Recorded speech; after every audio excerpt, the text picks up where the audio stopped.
जिसके लिए हम बने हैं कि लड़ें जीतें, वो कहीं समझौते की टेबल पर हम कमज़ोर हो जाते हैं क्या सर? तो कोई भी जो है जानबूझ के गलत फैसला नहीं लेता या गलत समझौते पर नहीं मान्यता देता कि उस वक्त जो भी फैसला जिसने भी लिया हो वो एक सही फैसला था। खास करके ये शब्द इस्तेमाल कर रहा हूँ, बाउंड्री ना कि बॉर्डर। कि कई बार लोगों के मन में ये भी लगता है कि हम युद्ध के मैदान में बहुत मजबूत हैं, लेकिन समझौते की टेबल पर हम कमज़ोर पड़ जाते हैं। क्या एक सेना प्रमुख जो रहा है व्यक्ति, उसको भी ऐसा लगता है? चाहे वो शिमला समझौता हो, चाहे सिंदूर का भी लोगों को लगता है कि वो युद्ध ठीक उस वक्त रुक गया जब शायद हम पाकिस्तान को और कड़ा और तगड़ा नुकसान पहुंचाने की, तो एक कसक तो रहती होगी एक सैनिक के मन में कि यार ये राजनेता लोग समझौता कर लेते हैं और हमारी मेहनत जिसके लिए हम बने हैं कि लड़ें जीतें, वो कहीं समझौते की टेबल पर हम कमज़ोर हो जाते हैं क्या सर? ये सिंदूर का ये सवाल मुझे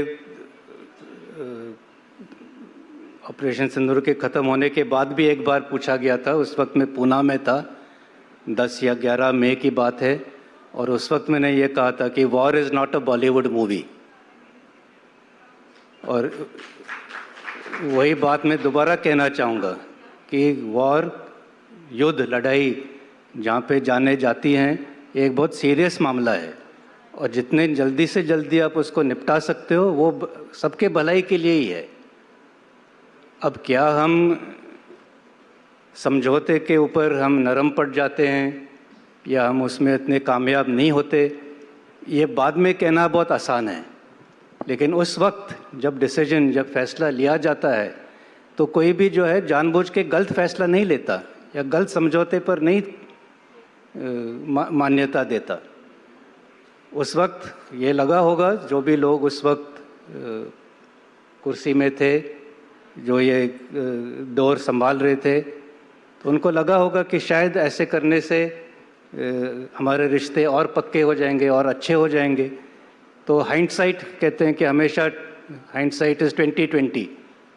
लेकिन उस वक्त जो फैसला है, हमें ये मान के चलना चाहिए कि उस वक्त जो भी फैसला जिसने भी लिया हो वो एक सही फैसला था।